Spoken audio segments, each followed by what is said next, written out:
السلام عليكم ورحمة الله تعالى وبركاته. إن الحمد لله الأكرم الذي خلق الإنسان وكرم وعلمه من البيان ما لم يعلم، فسبحان الذي لا يحصى امتنانه باللسان ولا بالقلم. نشهد أن لا إله إلا الله وأن محمدا عبد الله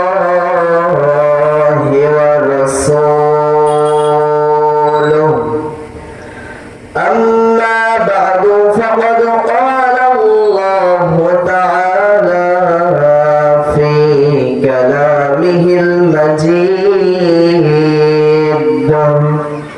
وفي فرقانه الحميد. أعوذ بالله من الشيطان الرجيم. بسم الله الرحمن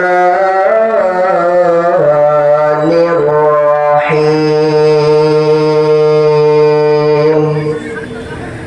إنا أنزلنا إليك الكتاب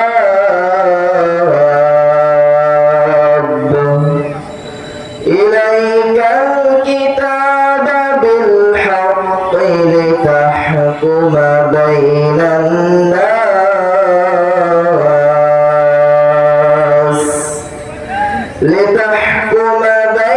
الناس بما أراك الله،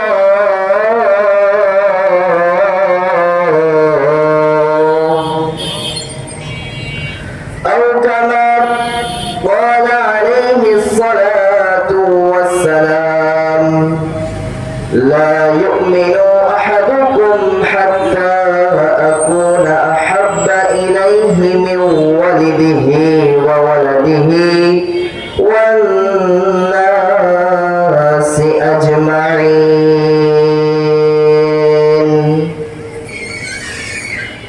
ইমানের পথে অবিচল থেকে আমার মরণ যেন হয়।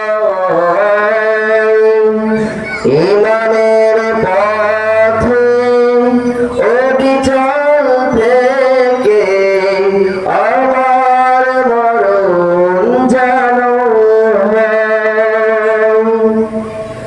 जिंदगी में बंदगी तो करना है, जिंदगी में बंदगी तो करना है,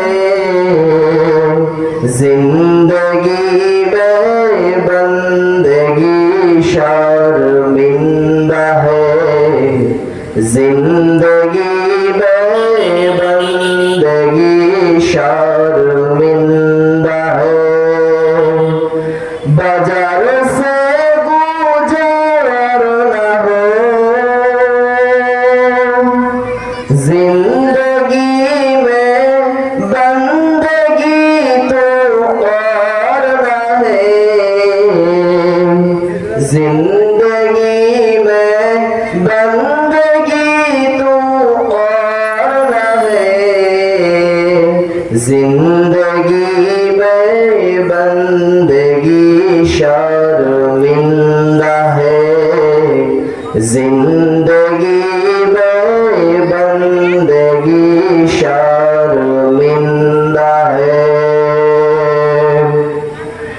আলহামদুলিল্লাহ, সমস্ত প্রশংসা সমস্ত তারিফ একমাত্র আল্লাহ পাক রব্বুল আলামিনের জন্য। যে মহান পাক রব্বুল আলামিন দয়া করে মায়া করে মেহেরবানি করে আমাদের সকলকে বাংলা তাফসীরুল কুরআন মাহফিলে উপস্থিত হওয়ার তৌফিক দান করলেন। সে আল্লাহ তাআলার প্রতি আমরা সকলেই মন খুলে প্রাণ খুলে মনটাকে স্বতঃস্ফূর্ত করে সেই আল্লাহ পাকের দরবারে শুকরিয়া জ্ঞাপন করতেছি। সবাই আওয়াজ দিয়ে বলুন আলহামদুলিল্লাহ। নবী করিম সাল্লাল্লাহু আলাইহি ওয়াসাল্লামের প্রতি আমরা দরুদ পাঠ করি, যে নবী আমাদের কাছে কোরআন নামক একটা কিতাব নিয়ে এসে আমাদেরকে ধন্য করেছেন, যে নবী আমাদের কাছে কষ্ট করে ইসলামটাকে নিয়ে এসে আমাদের সামনে প্লেস করে আল্লাহর রাসূল আমাদেরকে আলোর দিশা দেখিয়ে দিয়েছেন, সেই আল্লাহর রাসূলের প্রতি আমরা সকলেই আমরা দরুদ পাঠ করি। সাইয়্যিদুনা মুহাম্মদ, সকলেই বলছি সাল্লাল্লাহু আলাইহি ওয়াসাল্লাম। সম্মানিত উপস্থিতি, আমি পবিত্র কোরআনুল কারীম থেকে একটি আয়াত তেলাওয়াত করেছি, একটি হাদিস তেলাওয়াত করেছি। আল্লাহ পাক আমাকে, আল্লাহ তার ছোট্ট গোলামকে যদি তৌফিক দান করে তাহলে কিছু কথা আপনাদের সামনে বলবো ইনশাআল্লাহ।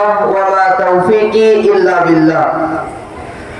সম্মানিত উপস্থিতি, আল্লাহ রাব্বুল আলামিন কোরআনুল কারীমের মধ্যে বলেন, ইন্না আনজালনা ইলাইকাল কিতাবা বিল হাক্কি লিতাহকুমা বাইনান নাস লিতাহকুমা বাইনান নাস বিমা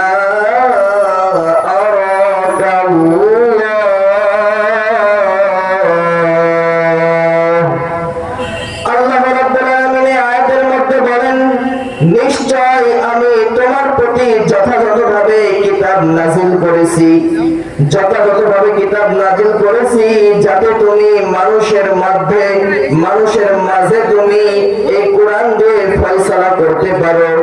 এই কোরআন দিয়ে তুমি যাতে মানুষের মধ্যে সঠিক সিদ্ধান্ত দিয়ে ফয়সালা করতে পারো, সেই জন্য তোমার কাছে একটা কিতাব আমি আল্লাহ নাযিল করে দিয়েছি।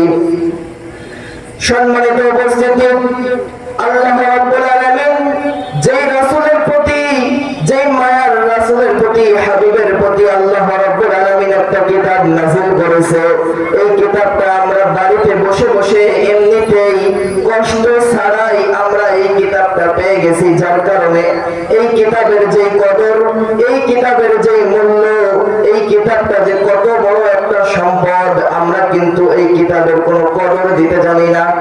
তার কারণ এই কিতাবটা আমরা ঘরে ঘরে বসে বসে পেয়েছি। এই কিতাবটা পাওয়ার জন্য আমাদেরকে কোনো কষ্ট করতে হয় নাই, কিন্তু আল্লাহর নবী জনাবে মুহাম্মদুর রাসূলুল্লাহ সাল্লাল্লাহু আলাইহি ওয়াসাল্লাম তার উপর যখন কিতাবটা নাযিল হইতেছিল, আল্লাহর নবী জনাবে মুহাম্মদুর রাসূলুল্লাহ সাল্লাল্লাহু আলাইহি ওয়াসাল্লাম অনেক কষ্ট করেছিল। আল্লাহর নবীর উপর যখন কিতাবটা নাযিল হয় তখন আল্লাহর নবীর উপরে অনেক কষ্ট হয়েছিল। আবু বকর রাদিয়াল্লাহু তাআলা আনহু তার উরুর উপরে একদিন আমাদের নবী জনাবে মুহাম্মদুর রাসূলুল্লাহ সাল্লাল্লাহু আলাইহি ওয়াসাল্লাম মাথাটা লাগিয়ে একটু বিশ্রাম করতেছিল। এমন তো অবস্থায় আল্লাহর পক্ষ থেকে আল্লাহর কোরআনুল কারীমের কিছু আয়াত নাযিল হচ্ছিল আল্লাহর রাসূলের প্রতি। এমন তো অবস্থায় আবু বকর রাদিয়াল্লাহু তাআলা আনহুর পা মাটির মধ্যে দেবে যাচ্ছিল।